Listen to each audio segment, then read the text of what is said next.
씨 뿌리는 사람의 비유를 설명하시다. 그 비유의 뜻은 이러하다. 씨는 하느님의 말씀이다. 길에 떨어진 것들은 말씀을 듣기는 하였지만 악마가 와서 그 말씀을 마음에서 앗아가 버리기 때문에 믿지 못하여 구원을 받지 못하는 사람들이다. 바위에 떨어진 것들은 들을 때는 그 말씀을 기쁘게 받아들이지만 뿌리가 없어 한때는 믿다가 시련의 때가 오면은 떨어져 나가는 사람들이다. 다시 덤불에 떨어진 것은 말씀을 듣기는 하였지만 살아가면서 인생의 걱정과 재물과 쾌락에 숨이 막혀 열매를 제대로 맺지 못하는 사람들이다. 좋은 땅에 떨어진 것은 바르고 착한 마음으로 말씀을 듣고 간직하여 인내로서 열매를 맺는 사람들이다. 아멘. 네. 씨 뿌리는 사람의 비유는 8장 4절에서부터 10절까지 있었는데 오늘 11절에서부터 15절은 이 씨 뿌리는 사람의 비유에 대한 설명을 하고 있어요. 근데 이 씨 뿌리는 사람의 비유를 우리는 현존 신앙의 관점에서 한번 읽어보자고 하는 거예요. 루카복음 8장 11절에서 15절에 기록된 씨 뿌리는 자의 비유는 오랫동안 그리스도교 신앙 안에서 인간의 마음 상태와 신앙 태도를 교훈으로 하는 중요한 본문으로 자리 잡고 있었어요. 그러니까 이 씨 뿌리는 사람의 비유는 전통적인 해석과 좀 다르게 오늘 좀 해석을 해보고 싶어서 이 얘기를 하고 싶은 거예요.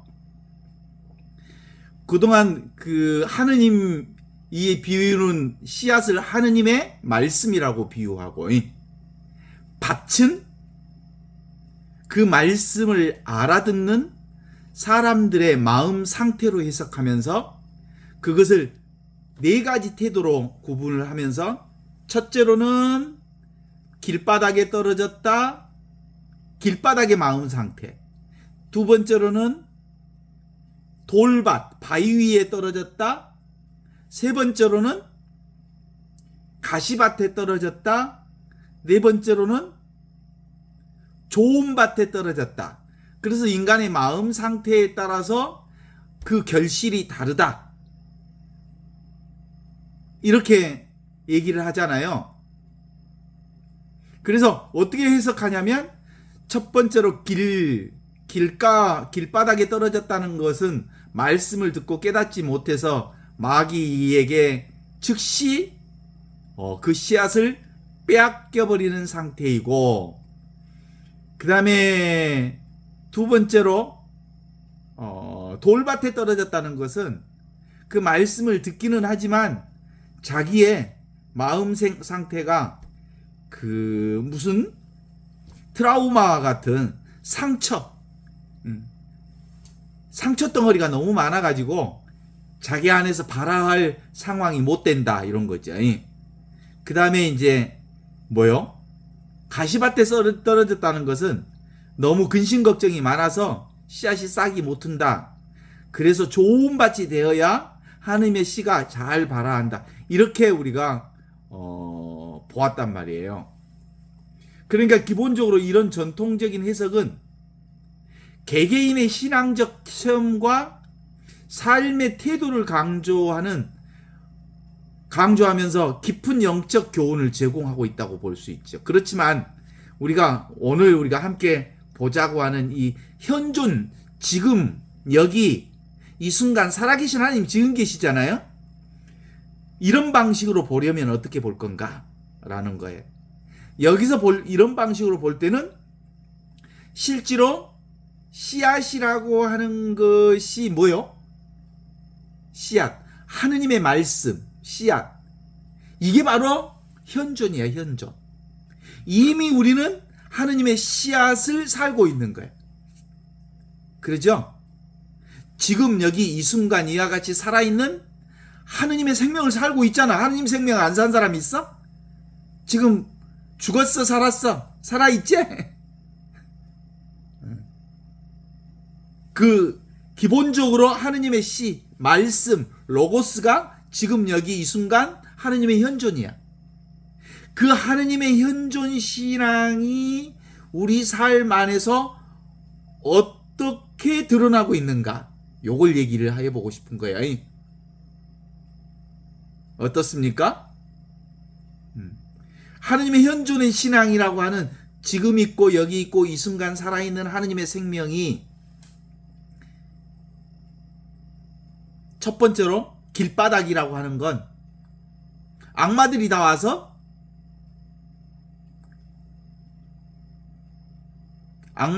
다 주워 먹어버린대. 그 악마는 뭘까? 지금 없는 것. 지금 없는 게 뭐예요? 생각이야, 생각. 현존 신화를 가로막는 게 길바닥이라고. 근데 뭐라고요? 그게? 지금 없는 것. 생각은 지금 없는 거예요. 과거 것이요. 생각은 과거 것이요. 그래서 현존을 잡아먹어버려. 생각하면 지금 안 보이잖아. 자, 봐봐요. 우리 산책을 하고 있어. 그러면 어떤 생각에 빠져버려. 그러면 지금 이 순간 들려오는 소리나 그리고 아름다운 꽃이나 바람이 부는 거나 바람이 불어서 피부를 시원하게 하는 거나 그거 사실 느끼고 있지만 못 느껴. 생각에 빠져서. 그게 바로 길바닥 같은 거라는 거예요. 근본적으로 현존 신앙을 믿지 않는 거예요. 생각 신앙으로 사는 거예요. 지금 여기를 살지 않고 늘 과거만 생각하고 미래만 생각하고 그래서 현존을 살지 못하는 거. 이게 길바닥이야. 어때? 지금을 살지 못하면 죽은 신앙을 산 거라고. 길바닥 신앙이라고. 두 번째로 씨가 바위 위에 떨어졌다는 것은 말씀을 듣고 기꺼이 받아들이기는 하지만 그게 뿌리가 내리지 않았다는 거예요. 그걸 뭐라고 얘기할까? 그건 근본적으로 하나님의 말씀을 우리가 인식하기는 해. 근데 어디 쪽에 더 가까워? 하나님의 말씀이 지금 여기 살아있다는 걸 듣기는 해. 듣기는 한다고. 우리 성당 가면 하나님 말씀이 들려오기는 해. 그리고 지금 여기 하나님이 살아계신다는 걸 알기도 해. 그런데 어디 쪽이 더 가까워? 생각으로 사는 게 훨씬 더 가까워. 듣기는 들어. 말씀도 알아. 알기는 아는데 습관이 어디 쪽에 가깝냐면 맨날 생각으로만 살아. 생각이 전부인 줄 알아. 그게 이제 사실상 바위. 과거, 미래의 생각이 현재를 가리고 있는 거예요. 그 옛날 유교에서도 그런 얘기를 하셔. 진리가 바로 하느님의 시잖아. 진리를 들으면 사람들은 세 가지 종류가 있다 그랬잖아. 첫째, 어리석은 사람들은 하느님의 말씀인 진리를 들으면 크게 웃는다. 헤헤이, 말도 안 되는 소리 하고 있네. 온수를 사랑하라고. 네 온수 사랑하겠냐? 그 하느님이나 할 수 있는 일이지. 인간이 온수를 사랑한다냐? 그 하느님 말이고 나하고는 상관없어. 진리의 말씀을 듣지만 바보들은 뭔만 봐? 하느님의 말씀은 관심조차 없어. 뭔만? 자기 생각뿐이야. 자기 의지뿐이야. 자기 의지, 자기 생각, 자기 관점, 자기 욕심, 그거 거기에 빠져 있어. 그러니까 바보 같은 사람들은 진리의 말씀을 들으면 뭐 한다고? 크게 웃는다고. 헤이, 말 같은 소리를 해라. 온수를 사랑해. 무슨 놈 온수를 사랑해야? 니 같으면 온수 사랑하겠냐? 그지. 두 번째, 보통 사람들이 진리를 들으면 어떻게 한다 그랬어? 그 옛날 어른들이 다 한 말이요. 그 말씀은 맞는데 그게 된다냐. 그래서 하느님 말씀을 들으면서 긴가민가 한다. 말씀은 맞는데 그렇게 살기가 어려워야. 왜냐하면 온통 우리의 습관이 뭘로 바뀌어 있어? 눈에 보이는 것 중심으로 삶이 훈련되어 있어. 습이되어 있어. 그렇게 몸뚱아리가 그렇게 단련되어 있어. 하느님의 말씀으로 알기는 알아. 알기는 알 것. 그게 맞는 말인 것 같기는 해. 근데 그렇게 못 살겠다. 그것이 바위 신앙이에요. 바위. 돌밭에 떨어진. 그래서 분명히 알 것 같은데 하느님의 씨가 발화를 못해. 어때? 그게 주로 이제 어떤 사람들 같아? 기복신앙에 빠져있는 현재 신앙인들이, 아이고 우리 집 건강 좀 해주시오, 돈 많이 벌게 해주시오, 주식에서 떼돈 좀 벌게 해주시오. 욕심은 욕심대로 그대로 지니고 있으면서 신앙생활 한다고 그래. 욕심 가지고 신앙생활을 못하는 거야. 사실은 욕심을 내려놓는 게 신앙생활이지, 안 그래? 그러니까 근본적으로 세상 법칙을 그대로 살면서 말로는 하느님 말씀대로 산다고 그래. 그게 돌밭에 떨어지는 거예요. 말씀이. 그리고 교회에 교리, 도구마에 빠져 있어. 하느님은 어디 계냐면 여기 있어, 지금 있어, 이 순간 있어. 그런데 교리가 하느님인 줄 알아. 성경 말 그 자체가 하느님인 줄 알아. 성경이 무슨 하느님이요? 성경 말씀이 지금 살아있다니까? 성경 말씀이 여기 살아있다니까? 성경 말씀이 이 순간 이렇게 살아있다니까? 이건 안 믿고 성경 말씀 좋아해. 말씀을 수없이 읽고 외워봐라. 그것이 신앙생활에 도움이 된가? 도움 돼? 지금으로 접촉이 안 되면 그건 그냥 돌바닥이나 돌밭이나 같아. 그 다음에는 뭘까? 가시밭. 가시밭은 하느님의 말씀을 인식하기는 해. 인식한다니까? 그리고 지금 여기 이 순간 하느님이 살아있다는 것도 안다니까? 그리고 지금 우리가 살고 있는 이 모든 것이 다 꿈과 같고 허상과 같고 그런 것도 안다니까? 금방 우리 몸도 언젠가 죽을 줄 알고 세상도 영원하지 않고 오직 하느님만 영원한 줄 안다니까? 아는데 어때? 어떤 때는 좀 되고 어떤 때는 좀 안 돼. 왔다 갔다 해. 현존 신앙이 됐다 안 됐다 그래. 뭐 때문에? 할 일이, 세상 할 일이 너무 많아서 그래. 관심이, 세상에 더 관심이 많아서 아직도 지금 여기 살아계신 그리스도와 함께 사는 일이 긴가민가한 상태가 바로 가시밭 신앙이라고 볼 수 있어. 그러면 좋은 밭은 뭘까?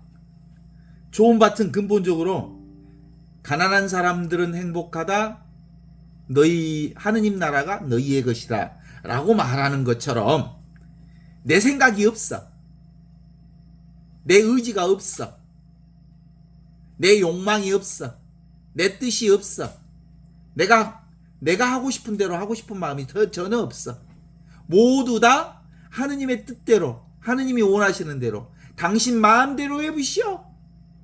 그리고 자기를 완벽하게 내어놓는 상태. 이게 뭐예요?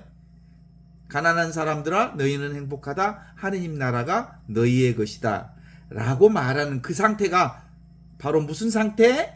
좋은 밭이에요. 좋은 밭. 그러니까 실제로는 나의 생각도 없고 나의 의지도 없고 나의 뜻도 없고 나의 욕망도 없고 오로지 있는 그대로 하느님이 인도하시는 대로 살겠다고 나를 완전히 내어놓았기 때문에 실제로는 가시밭도 없고 길바닥도 없고 돌밭도 없고 그 모든 것은 누가 만들어낸 거야? 우리 생각으로 보니까 길밭도 있고 돌밭도 있고 가시밭도 있고 그러는 거지, 실제로는 길밭, 돌밭, 가시밭이 없어. 다 좋은 밭이야.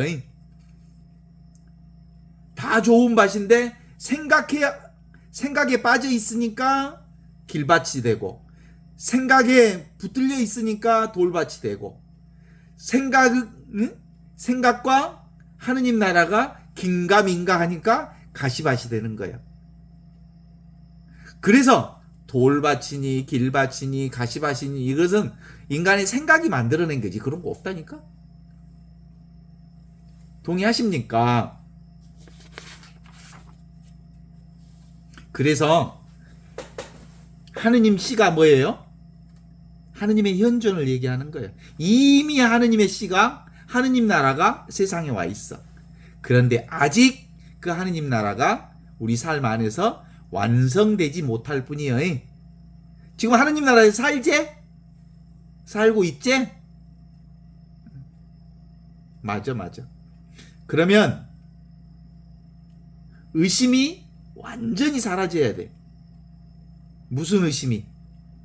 하느님이 지금 여기 이 순간 온전히 여기 살아계신다는 믿음 때문에 그래도 하지만이라고 하는 것이 없어져야 돼. 그래도 하지만. 모든 것이 다 누가 해? 하느님이 일하셔. 그죠? 말자 베로니카 선생님, 사실은 오늘 하루 종일 누가 살았어? 내가 살았지만 내 힘으로 산 게 아니라 하느님의 힘으로 살았기 때문에 내가 산 게 아니라 하느님이 사셨어. 동의하시죠? 맞아. 그래. 내가 산 적이 없어. 하느님이 살았어. 나를. 그러니까 그 얘기 우리가 했잖아요. 피리가 지가 피리를 불어? 피리는 그냥 가만히 있는데 피리를 부는 사람이 피리를 부니까 그 피리가 소리를 내는, 아름다운 천상 소리를 내는 거야. 나라고 하는 건 그냥 가만히 있는데 하느님이 나에게 힘을 주셔서 걸어다니기도 하고 움직이기도 하고 보기도 하고 듣기도 하고 느끼기도 하고 그리고 먹기도 하고 자기도 하고 그러는 거예요. 내가 사는 게 아니야. 이걸 의심 없이 이대로 살아야 돼. 하느님의, 그러면 갈등 끝, 전쟁 끝, 고통 끝. 그죠? 내가 사는 일이 아니니까. 아파도 아픈 일이 아니여. 잠시 아픔을 느끼는 내가 있지. 그 내가 바로 하느님이지만 나는 아프지 않아. 오케이? 그래서 있는 그대로 현실에 온전히 순종하게 돼 있지. 주님, 저는 당신 말씀을 있는 그대로 따르겠습니다. 그렇게 할 수 있어, 없어? 내가 없는 사람은 그렇게 할 수 있지. 당신 마음대로 해보시오. 하고 살아잉. 아니, 내 것이 하나도 없는데 어떻게 내 것, 지 것도 아니면서 지 것인 양 큰 소리 치고 살라 그래. 이대로 그대로 하느님이 이끄신 대로 살아봅시다. 그죠?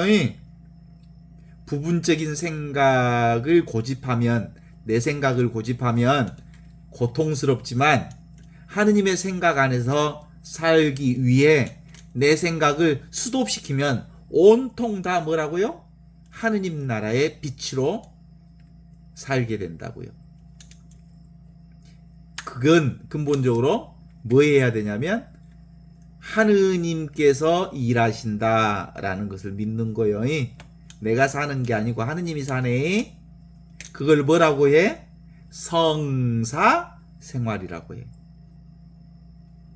그리고 우리가 경험하는 현실은 다 뭐다? 꿈이다. 헛개비 같은 거다. 그래서 약견, 재상, 비상이면 직견 하느님의 현존이다. 하느님을 보는 거다. 그래서 근본적으로 우리는 하느님의 말씀이 지금 여기 이 순간 육화했다는 것을 경험하고 사는 거예요. 인카르나시오. 이게 라틴어로 인카르나시오라고 그래. 육화를 경험하고 살아.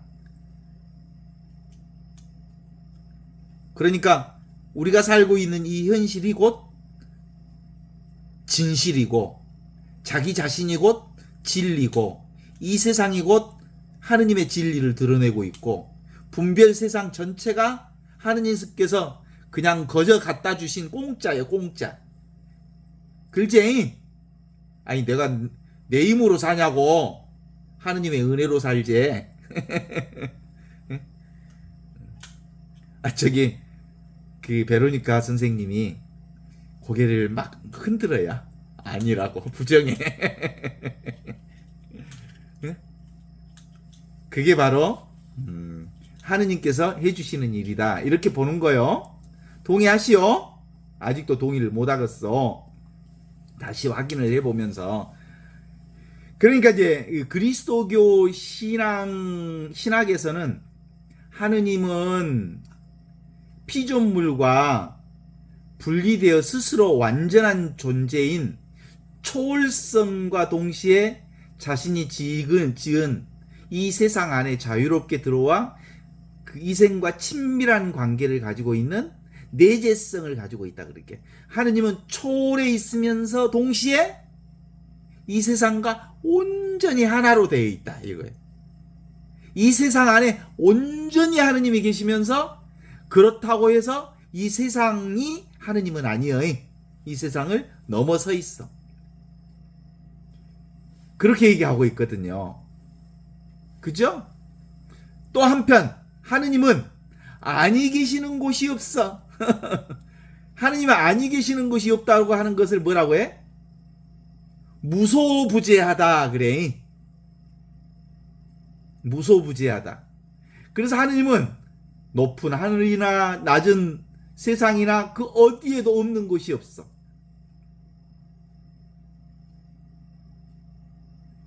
이러한 이해를 통해서 씨 뿌리는 사람의 비유의 새로운 관점을 우리가 한번 보자는 거예요. 그것이 현존이에요. 현존. 전통적인 해석은 길가, 돌밭, 가시밭, 좋은 밭을 고정된 상태로 규정하고 인간의 책임을 강조한다면 지금 여기 이 순간 살아있는 하느님 그리스도를 믿는 사람들은 이 현존 신앙을 갖는 사람들은 하느님의 이 무차별적 현존에 대한 인간의 인식적 반응을 재해석할 필요가 있다고 본 거예요. 그러니까 씨 뿌리는 하느님의 행위는 처음부터 어떤 차별도 없다. 길가와 같은 굳은 마음, 돌밭과 같은 감정적인 불안, 가시밭과 같은 세상의 염려와 씨앗을 운명으로 결정하는 어떤 조건이 아니라 하느님 나라의 현존은 보는 눈과 듣는 귀에 따라서 다르다. 이런 거예요. 그러니까 신앙이 있으면 눈이 열리면 성령을 통해서 안목이 열리면 모두가 뭘로 보여? 좋은 밭으로 보인 거예요. 이 관점이 바로 하느님이 모든 것 안에 계시면서 동시에 모든 것을 초월하시는 범재신론의 이해에 가깝다. 이렇게 볼 수 있어. 이게 가톨릭 교회의 정통 해석이 원래 보면 이게 내재하면서 초월해 있다 이 말이에요. 동의하십니까?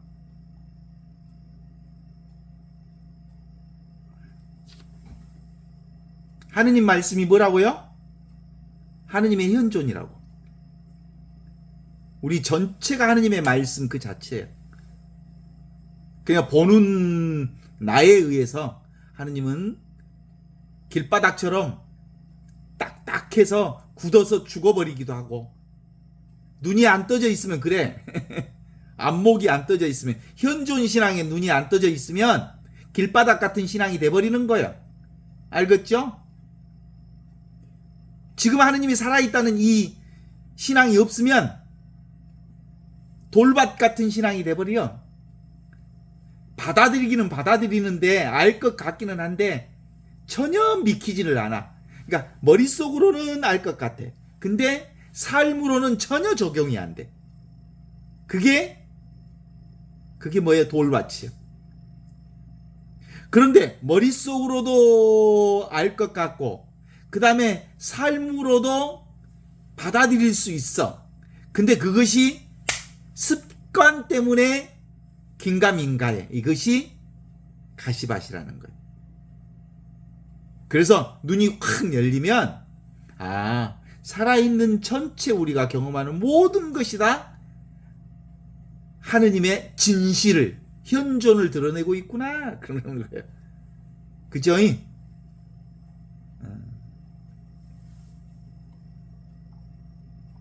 그래서 이 하느님의 현존을 믿는 신앙의 핵심 안에는 꼭 하느님이 전부 일하신다. 하느님이 일하신다. 하느님이 사신다. 하느님이 주인이다. 그래서 그리스도를 뭐라 그래? 주님 그러잖아.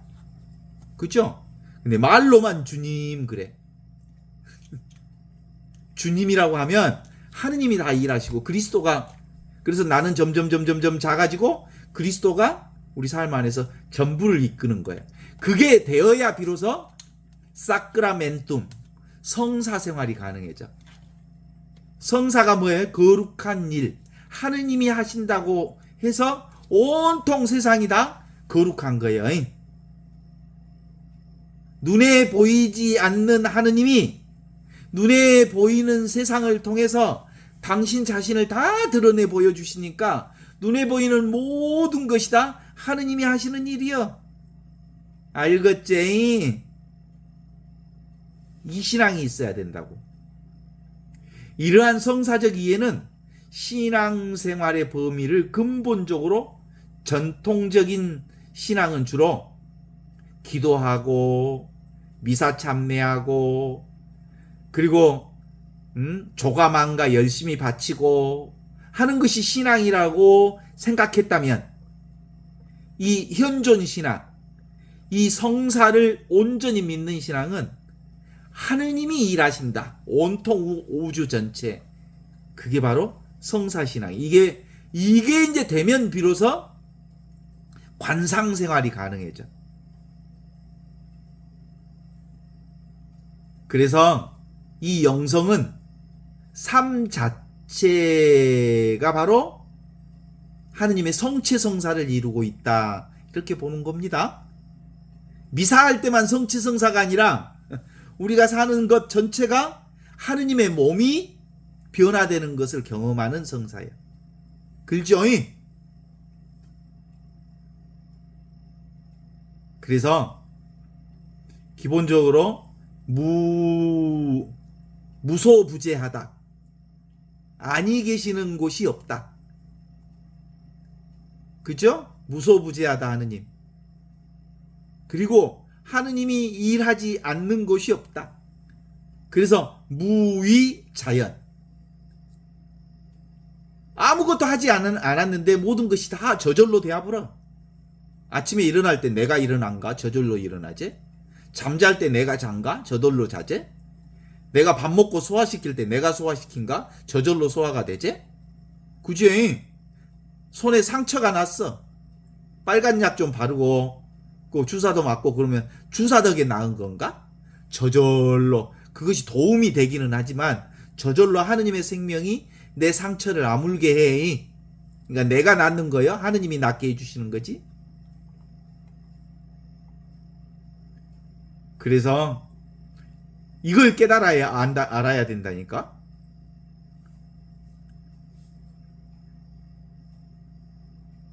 이게 이제 이걸 깨달으면 그것이 영성이 깨달아진 거예요. 그래서 이런 영성이 깨어나면서 깨달음까지의 영적 여정을 여행할 수가 있어. 근본적으로 이 현존 신앙의 여정은 깨어남이라고 하는 웨커닝, 깨어남, 존재론적인 내가 사는 게 아니었구나. 오메 하느님이 살았다야. 하느님의 생명이 나를 살고 있다야. 이 육신이 내게 아니다야. 이 육신의 하느님의 생명이 나를 움직이게 하고 있다야. 이걸 깨어나는 거요. 어때? 동의하십니까? 이게 깨달음이에요, 깨달음. 이게 첫 번째 신앙의 단계. 이건 근본적으로 단순히 그 지식의 습득이나 감정의 고향을 넘어서 이거 영성의 영역이야. 이게 성령께서 안목을 열어주셔야 가능해. 그런데 이 깨달음은 리얼라이제이션, 이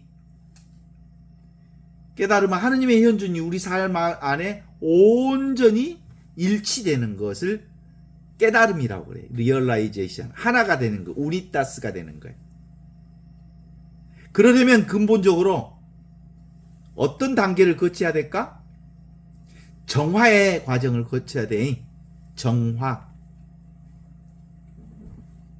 일루미네이션, 그리스도의 빛이, 성령의 빛이 우리 안에 끊임없이 비춰져야 우리의 이 쓰잘데기 없는 생각 속에 빠지지 않아. 이게 일루미네이션이라 그래. 그래서 영성에 세 가지 요소가 있다면, 첫째 뭘까? 정화. 생각을 지워야 돼. 정화.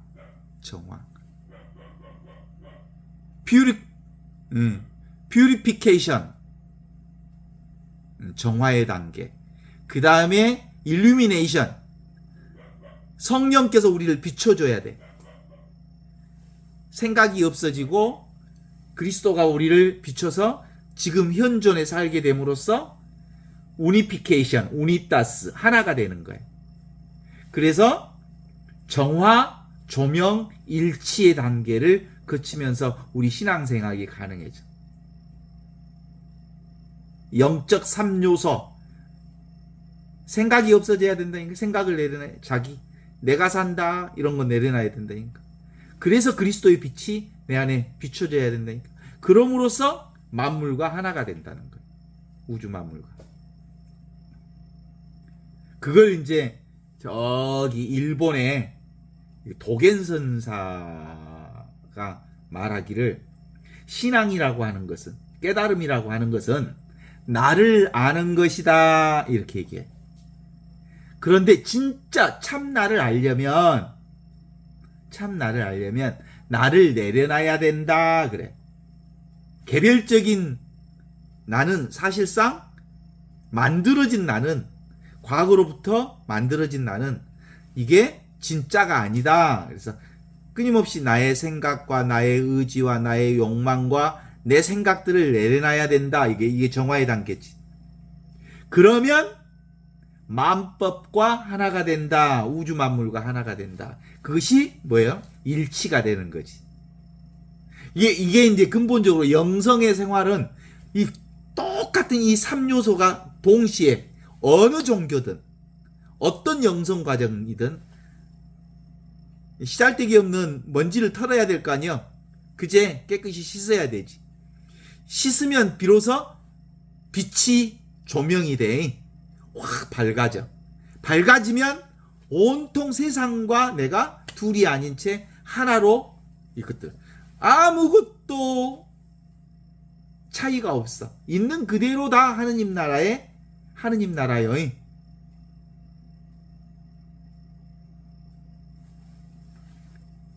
알겠지요? 그게 바로 성령으로 열리는 보는 눈과 보는 귀의 귀를 통한 관상 생활이 가능한 거예요. 이제 다 하나니까 보는 그대로 뭐요? 하느님의 영광을 보는 거예요. 아셨죠? 내가 허리가 아파. 뭘 보는 거예요? 하느님의 영광을 보는 거예요. 하느님의 영광이 뭐예요? 내가 살아있다는 것을 경험하는 거예요. 오케이? 내가 오늘 또 저기 나주 곰탕집을 갔어. 아주 공탐찍 좋거든요. 거기 먹었는데도 외식을 하면 화장실 10대번씩을 가. 또 점심 먹고 10대번 갔다니까 화장실을. 그건 뭔 뜻이야? 고통스러워, 고통스럽지 않아? 고통스럽지 않아. 15번이나 내가 살아있다는 것을 계속 경험하고 있는 것이니까 감사해. 화장실 갈 때마다 감사해. 오미 살아있은 게 또 가네? 또 나올라가네? 그런 거야. 하느님이 하셔. 알겠지랑? 그래서 이래도 감사, 저래도 감사, 일어나도 감사, 앉아도 감사, 넘어져도 감사, 코가 깨져도 감사, 모든 것이 감사. 왜? 하느님과 내가 온전히 하나로 일치되어 있기 때문에 모든 것이 다 하느님이 하시는 일이고 하느님의 영광을 드러내는 일이고 살아계신 그리스도가 내 안에서 움직이는 일이기 때문에 그래. 이게 어떤 때 가능하다고요? 성령으로 안목이 열려야 그게 가능한 거예요. 인간적인 생각으로는 안 돼. 따라서 루카복음 8장의 비유는 결코 타고난 좋은 밭에 대한 얘기가 아니라 길가나 돌밭이나 가시밭이나 처음부터 버려진 땅이 아니라 하느님의 무차별적 현존을 깨닫지 못해서 굳어져 있거나 또는 불안해지거나 생각과 염려에 갇혀버린 마음의 상태를 얘기한 거예요. 반면에 좋은 땅이라고 하는 것은 처음부터 좋았던 게 아니라 하느님의 보편적 사랑을 깨닫고 보니까 눈이 열리고 보니까 온통 좋은 땅이네. 나쁜 땅이 하나도 없네. 그런 줄 알아. 그죠? 태어나면서부터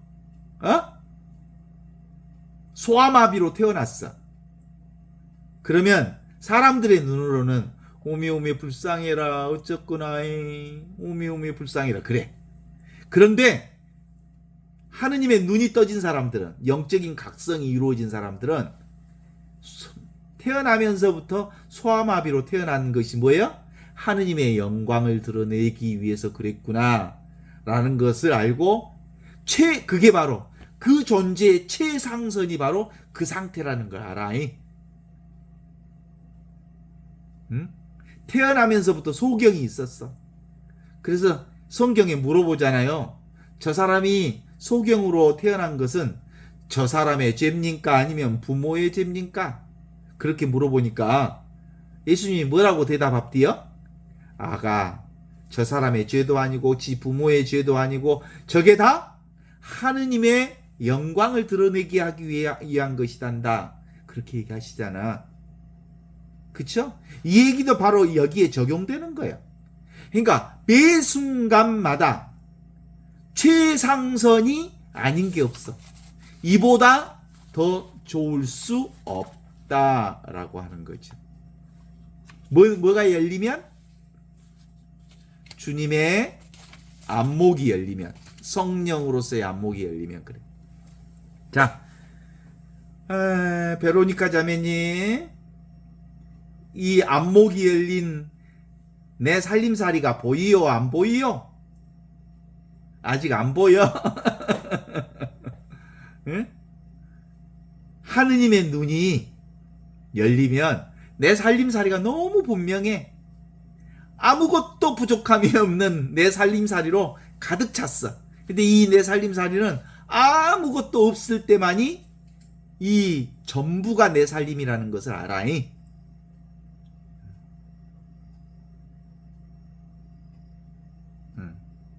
어때요? 보는 것이 바로 보는 것이다. 듣는 것이고 듣는 것이다. 보는 것인데 보고 듣는 이것이 바로 하느님의 생명이요.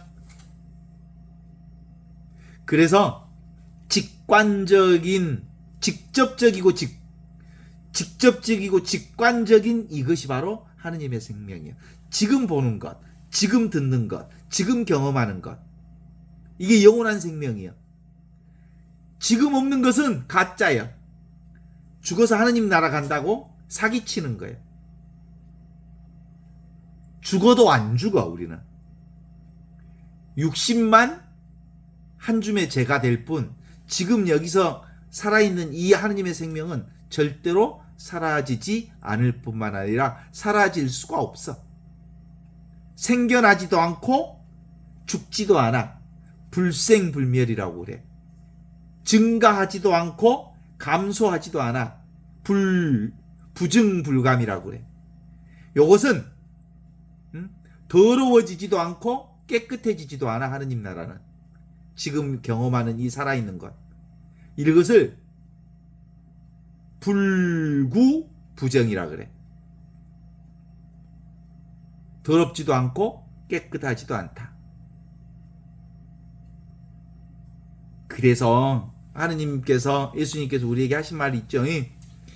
똑똑하다고 하는 사람들과 안다는 사람들에게는 이 모든 것을 감추시고 철부지 어린아이들에게 나타내 보여주시니 하느님 감사합니다.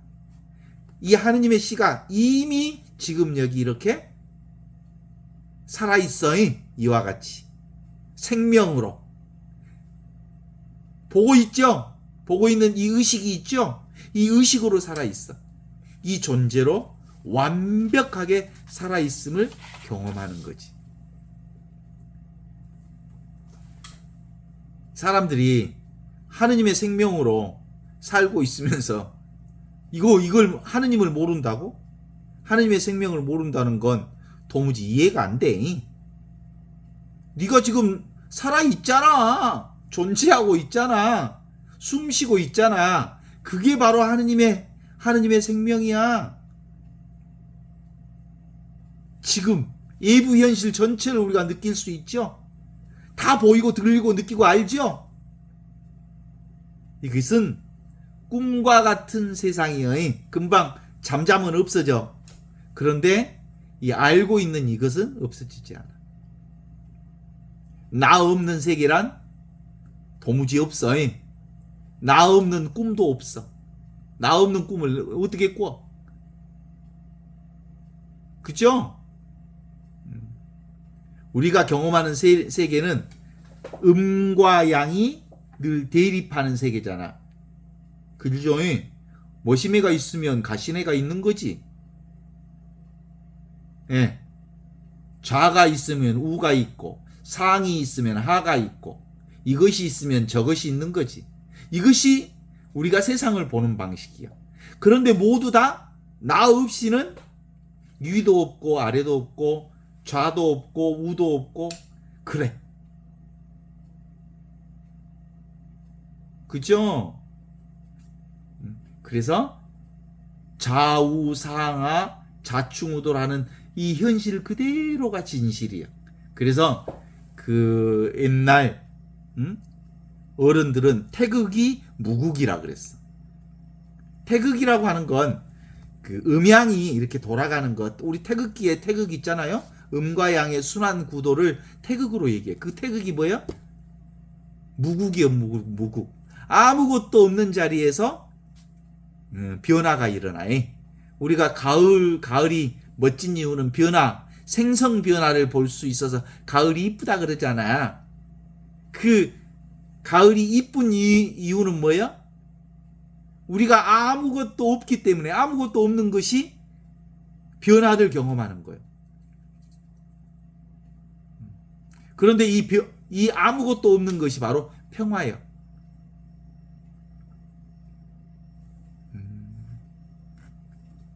우리 요즘에 이제 소설도 좀 있고 그러는데 그 마릴린 몬로가 나오는 소설을 읽었어. 되게 두꺼운 책이거든요. 열심히 읽었는데 그 소설 과정에 소설의 핵심 요소가 뭔지 알죠? 소설이 재밌으려면 갈등이 있어야 돼. 인물, 배경, 사건, 상황에 갈등이 있어야 소설이 재밌잖아. 우리가 살고 있는 세상은 뭐예요? 소설 같은 세상이잖아. 소설 같은 세상이기 때문에 이 세상에는 늘 갈등이 있어. 그렇죠? 갈등 없는 세상 없어. 세상에서는 가장 재밌으려면 사건 갈등이 있어야 재밌는 소설인 것처럼 세상에는 끊임없는 갈등이 있어. 그런데 이 끊임없는 갈등의 세상은 실제로 갈등 없는 자리에서 갈등을 봐. 갈등을 뭐라 그래? 한자어로 갈등을 칡넝쿨 갈자에다가 등나무 등자가 갈등이라는 말을 만들어냈어. 그래서 갈등은 인간사 칡넝쿨 등넝쿨이 얽히고 설키듯이 인간사 이리 얽히고 저리 설키고 하는 것이 인간사예요. 그 갈등 없는 인간사가 어디가 있어? 갈등을 경험하면서 그 갈등이 뭘 얘기하는 거예요? 갈등 없는 하느님의 자리를, 하느님을 경험하게 해주는 거예요. 그 갈등을 경험하는 놈은 갈등이 없어. 그 갈등을 경험하는 놈이 진짜 나요. 근데 갈등은 이 꿈 같은 세상에서는 계속 갈등이 있잖아요. 그래서 갈등에 집착하면 죽고 못 살아. 아이고 못 살겠다 이놈의 더러운 세상. 그러지. 근데 갈등 그 자체가 진실이여. 삶의 진실을 드러내고 있는 장이요. 그런 장을 뭐라고 해?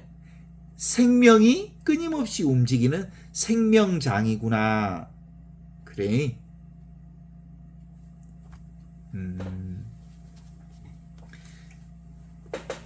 어떻습니까?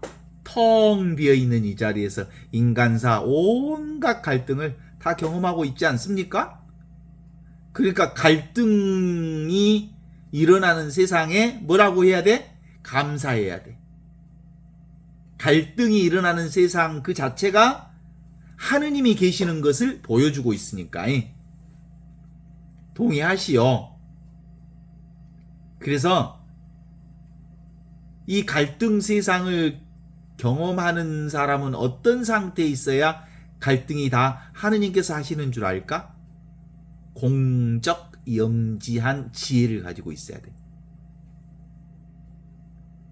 공적 영지한 아무것도 없는 이 가난한 사람들아 너희는 행복하다. 하느님 나라가 너희의 것이다. 라고 말하는 것처럼 자기 생각도 없고 자기 느낌, 자기 욕망도 없고 자기의 의지도 없을 때 세상을 정확하게 봐. 갈등을. 그런데 자기 생각이 너무 많으면 요즘에 빨간당하고 파란당하고 있어서 우리가 너무 파란당의 입장이 탁 묶여버리면 전체를 잘 못 봐. 그러잖아. 요즘에 그 빨간당을 지지하는 사람들은 너무 빨간당에 묶여 있으니까 판을 못 읽는 거하고 비슷해. 그래서 보기는 보되 거기에 집착하지 않고 보면 있는 그대로 볼 수 있잖아요. 어떻습니까? 그래서 진공묘유라고 그래. 가난한 사람은 행복하다. 하느님 나라가 그들의 것이다. 가난하다는 말을 아주 이제는 좀 알아야 될 필요가 있지 않겠어? 뭐가 가난해? 내 생각이 없을 때, 내 욕심이 없을 때, 나의 의지가 없을 때 나는 온통 하느님의 생각으로, 하느님의 마음으로, 하느님 그 자체가 되어서 세상을 보는 눈, 그게 바로 가난한 사람이여. 그래서 행복한 사람이 되는 거지.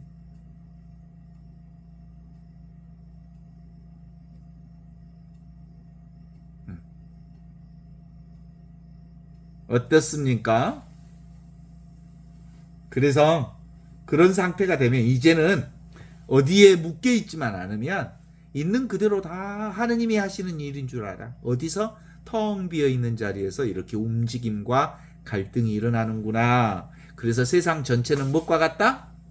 잠시 일어났다 사라지고 피었다 지고 왔다 가는 세상의 모든 일이 다 꿈과 같은 세상.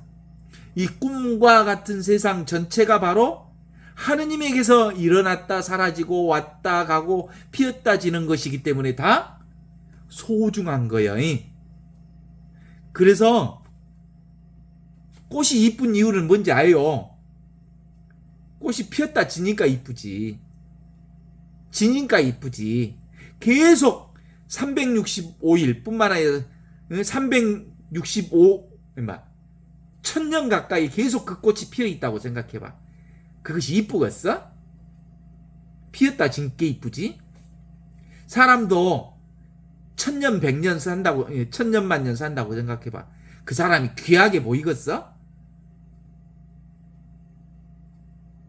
예, 60, 70, 80 살다가 간께 오미 80 중반밖에 안 됐는데 벌써 가본다야. 아깝다 그래. 귀하고 소중한 사람이 갔다. 이렇게 얘기하지 않겠어?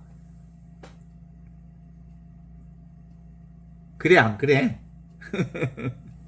그래서 우리가 경험하는 현상, 꿈 같은 현상 그대로가 바로 영원한 생명을 드러내고 있는 진리야, 진리. 알겠지라?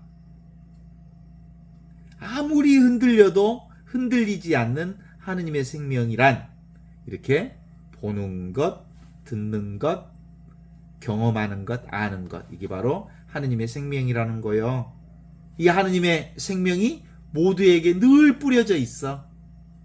하느님의 사랑이 우리를 은총의 바다 가운데 살고 있다네. 그런 거예요. 그래서 우리가 이 현존 안에 살 때 둘이 없는 이 비이온성을 경험하는 것. 이게 실제로는 돌밭도 아니고 가시밭도 아니고 길바닥도 아닌 하느님의 현존 가운데 늘 은총을 살면서도 불구하고 이 깨닫지 못하니까 그렇게 되는 거예요. 이게 수십 년 신앙한다고 해서 이 미망에서 내가 산다는 미망에서 벗어나지 못해. 40년 50년 신앙생활을 해도 지가 산대, 지가 잘났대, 지가 모든 것을 한대. 이 자신이라고 하는 미망에서 벗어나질 못해.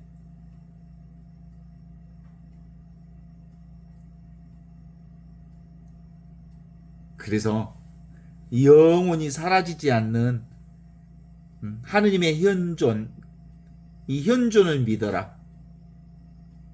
그런 거요. 늘 좋은 밭이다. 이보다 더 좋을 수 없다라는 삶을 지금 살고 있는 거다. 둘이 아닌 이것. 요게 한 끗만 틀려도 그렇지만 하지만 그래도 그래 보면 되래보라. 또 무슨 더 안전한 것, 더 완전한 완성적인 것을 찾으려는 실수에 빠져버리는 거예요. 그래서 뭐라 그래? 입만 열면 틀려본 거예요. 개구 즉착. 입 여는 것은 틀린 거다. 왜? 입을 열어서 뭘 찾으려면 그런 하느님은 없어. 그런 진리는 없어. 이미 하느님으로 가득 찼고 사랑으로 가득 찼고 은총으로 가득 차 있고 온통 하느님의 자비로 가득 차 있는 세상인 줄 아는 거지. 그럼에도 불구하고 고정시키고 싶지. 하느님 나라가 따로 있을 것만 같지. 그래서 우리의 삶은 이미 알고 있는 이것을 다시 확인하는 신앙. 이게 오늘 루카복음 8장 11절에서 15절에 나오는 현존 신앙의 관점으로 바라보는 씨 뿌리는 비유의 핵심 가르침이라고 확인할 수 있어요. 그 얘기의 핵심은 뭐예요? 눈이 떠지는 신앙. 그러면 길밭도 없고 돌밭도 없고 가시밭도 없고 늘 하느님의 사랑을, 하느님의 은총을, 하느님의 축복을 경험할 수 있다.